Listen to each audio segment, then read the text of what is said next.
Méditation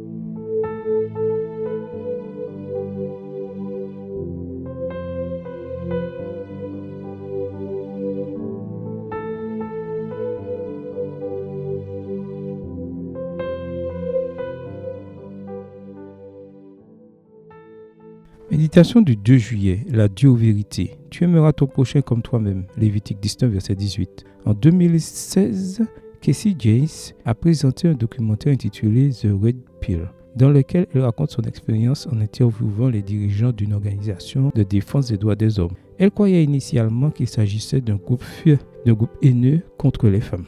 Dans une conférence TED, Casey raconte comment son point de vue sur le sujet a changé à mesure qu'elle écoutait ceux qui, selon elle, avaient tort. Elle a découvert par exemple qu'aux États-Unis, il existe plus de 2000 refuges pour femmes maltraitées, alors qu'il n'y en a que pour hommes, même si les hommes sont victimes de maltraitance dans une proportion très similaire à celle des femmes. Par ailleurs, les hommes sont davantage enclins à perdre la garde de leurs enfants devant les tribunaux. Ils sont victimes de 99% des décès liés à la guerre, de 90% des accidents mortels au travail et représentent 78% de tous les suicides dans le monde. Ils sont également les principales victimes de cas tels que le mensonge en matière de paternité.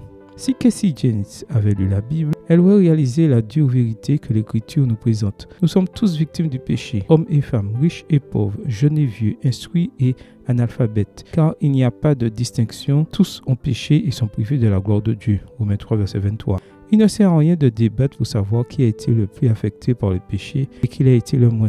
Nous sommes tous dans le même bateau. Lorsque nous passons notre temps et notre énergie à débattre pour savoir qui est victime et qui est agresseur, nous éludons inconsciemment notre tâche d'aimer notre prochain et finissons par nous défiler en usant de la question séculaire du docteur de la loi. Et qui est mon prochain? Luc 10, verset 29. Lorsque l'identification de qui est mon prochain devient prioritaire par rapport à l'amour envers lui, cela témoigne que nous avons perdu de vue le deuxième commandement de la loi de Dieu, voir Lévitique 19, verset 18.